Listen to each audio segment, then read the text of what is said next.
Okay, good morning, afternoon, evening, nighttime, wherever you're getting around to watching this. This little video here, I just want to go through a mobile editing app that we've suggested called SnapSeed. It's free on all the app stores, Android and iPhone, and I'm demonstrating it here on an iPad just so you can see a bigger screen, but the interface is exactly the same wherever you use it, and that's the same whether you use it in portrait mode, landscape orientation, whatever that might be. So I'm just going to open up Snapseed. It's already opened up the image I want to use, but if I click on didn't know I did that. If I click on open, I can open from device, I can open my latest image, that sort of thing. So I'm just going to take an image shot here, and a quick look around the interface. We have our undo, redo, and revert back to the beginning. We can view our edits as a stack, and there's something there for a QR look as well. Our eye gives us the information as to when the image was taken, its size, megapixel ratio, etc., and what the camera is, what the aperture was, the ISO, and the lens. What it doesn't give you there is the shutter speed, and I'm not entirely sure why, but I think actually that aperture isn't correct either, because that definitely wasn't shot at 2.8. so I think that's just giving you what the lens is and what ISO you were using, so some limited information there. And then we have things like our settings. Down the right hand side is where we'll find our various tools that we'll be using. The half circles there are built-in looks, so filters that are already built into the software. Quite handy if you're doing phone shots, etc., and you just want to put them out on Instagram or Facebook or anything like that. The main one we're going to be coming to, we come to this pen tool here, or some of these. We're not going to go through all of these today, but there is enough here to get us going just for some mobile editing if you haven't got access to some of the other apps or software that we've used. Sorry, a dry throat. I'm going to take a sip of tea.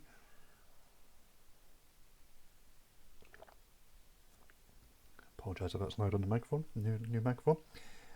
And the first place I'm always going to start is on the rotate and crop. Now if I pull up rotate, it automatically auto straightens it, and to be honest it's done a fairly great job there, but if I wanted to I could just move left or right. This is all slider based edits, and I'm going to undo that until I do the auto rotate, but the slide edits are fairly straightforward. After that I'm going to go back into my crop, and I'm just going to set an original crop. I'm just going to bring this down a little bit, and I'm just going to come above that dark patch there, just so that tonal wise it all stays the same. I'm going to put the table in the center and leave that there. Okay. Next thing I'm going to go into is my tune image, and this is where I can do some basic adjustments such as brightness, contrast, saturation, the ambient lights, play with the highlights and shadows, and add any warmth that I might need to.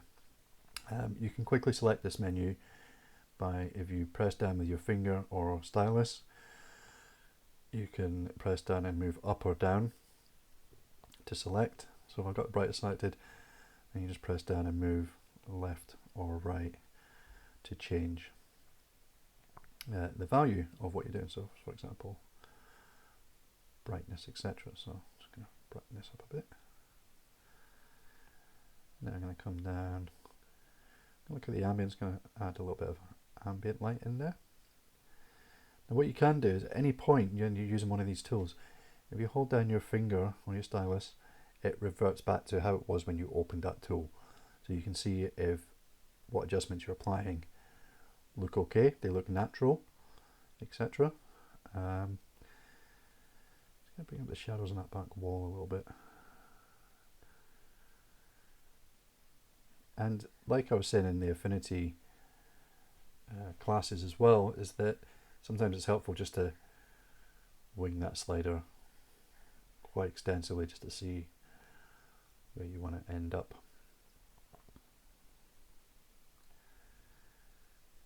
And, I actually want to reduce the highlights on this table here, but I'm going to come back to that as a selective edit in a minute, just to show you a bit more sort of in-depth editing. And if you're on the main screen here with your tools there, if you hold back, that shows you how the image looked originally before the crop, rotation and any adjustment. So again, you can just keep an eye at any point on how things are looking. The next tool I'm going to go to is my healing, and what I'm going to do is I'm going to just remove some distractions that I've got going on, and I'm just zooming in and brushing out some of these distractions. Now, I personally wouldn't always do a lot of these.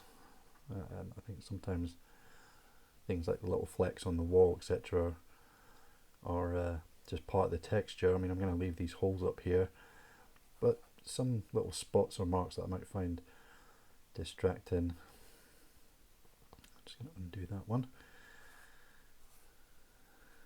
It can be a little bit temperamental with the zooming in, zooming out and brushing, so a bit of patience.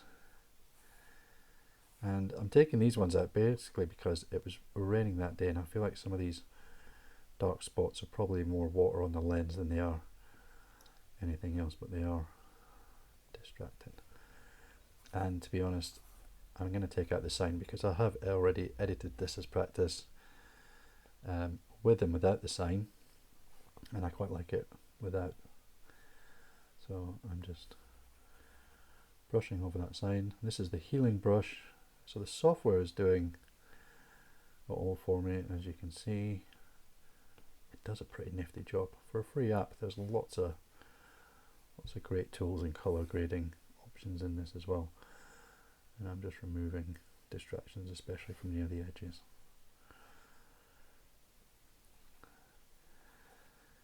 And then I might go down here and remove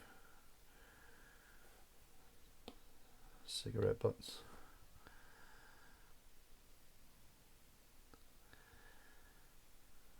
And chewing gum. Just to clean up that concrete. Again, it'd be up to you whether you did as much of this or as little as this, but at the same time you are looking to make your edits as natural looking as possible. And I'm removing these not just because it's rubbish on the the image, but more because of the color and the tone. I want the colors to stand out against those greys, and I just feel like white cigarette butts, etc., are just detracting from the more vibrant colors that are available in this image. So that's why I've taken out some of those larger distractions. I'm just painting gently, trying to use very small brush strokes. As far as I'm aware, there's not a way of reducing your brush, but the more you zoom in, the smaller your brush gets. So you can see as I'm zooming in and out, this little circle here gives an indication to how big the brush stroke is going to be. And I'm just going to continue just to paint those out and remove some of those distractions. Now, obviously, if you're using your finger for the painting, etc., then I suggest you do zoom in as much as you can on things like your phones, and use a steady finger, whether it be your pinky or your forefinger, whatever might work. If you can get a stylus to work, it's very handy, of course. So I'm just going to apply that. I don't feel like I'm detracting too much from the scene there. I'm just cleaning it up and just concentrating on more the colours, tones and textures that are in this image here. The next tool I'm going to go to is my curves. Again, there's a bunch of presets here for if you want to darken or brighten, add a faded look, that type of thing. I'm just going to add a bit of a, turn the presets off. You have a chance to do various color changes here in curves, and we'll come back to this in a second. But just starting on the basic one, I'm just going to click on that point to highlight that point. I always find this a bit tricky, is whether using a finger or a pen, is grabbing this blue thing. I'm just going to lift that shadow up a little bit, just because for my own personal style, I just take the rich blacks out, grab this, and just move this down. So this is more looking towards my personal style of just that little bit of contrast, but a faded contrast to go with the film style that I might be looking to do. Yeah, starting to really like the look of this. I'm going to go back into curves here because I'm just going to have a look at these reds. Turn the presets off, and I'm just going to select the red channel now. If I select any of these color channels here, if I move to the left of this line, I'm introducing more of that color in and subtracting the opposite color. And if I move to the right of that line, I'm subtracting this color, the red, and introducing more of the opposite color. So if I add a middle point there, again I'm trying to grab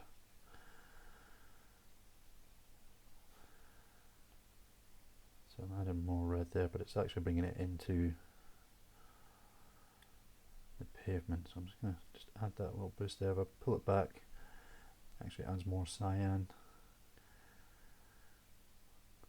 which I actually like there. So what I'm going to do is I'm going to add another point. I'm going to just introduce a bit more red into the darker tones, and it becomes a bit of a game actually, just trying to grab this. Slide it. There we go. So yeah, I like that. Okay, so we've got some very basic adjustments, but already our image is looking a lot more powerful, a lot more selective. The other thing I would look at is the tonal contrast, which I would advise you go in and reset everything before you start. But what this does is it looks at things like the high tones, so the highlights, the mid tones, and then the shadows, and it adds just bits of contrast into those various areas. So looking at the high tones, like this area here, I'm just going to pull this up a little bit. You can see it starts to introduce a bit of detail to the table. And so take the mid-tones, the blue, see the wall at the back there is starting to get a bit of interest here. Go all the way up, that gets a bit too contrasty. But it adds just a bit of punch to the image there. Now, I said before I wanted to work on this table a little bit, so if we want to do a bit more of a selective brushing, I'm going to bring the brush, I'm going to set this to exposure and just -3, and then I'm just going to start painting over here with my brush, and all I'm doing is just bringing back in some of this detail here on this wood, because it is a little bit overblown.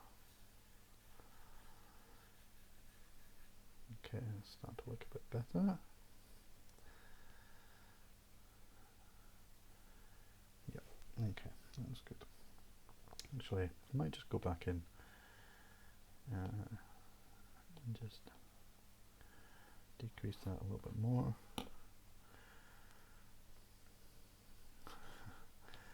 Start that again because I dropped my pencil on the screen. I'll go back into the brush.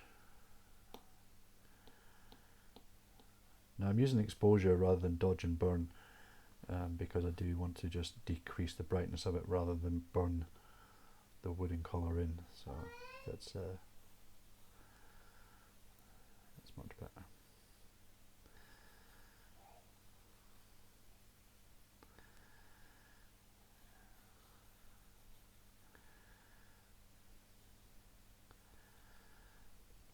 The 0.7 seems to be a bit better. Okay, that was perfect as I'd like it.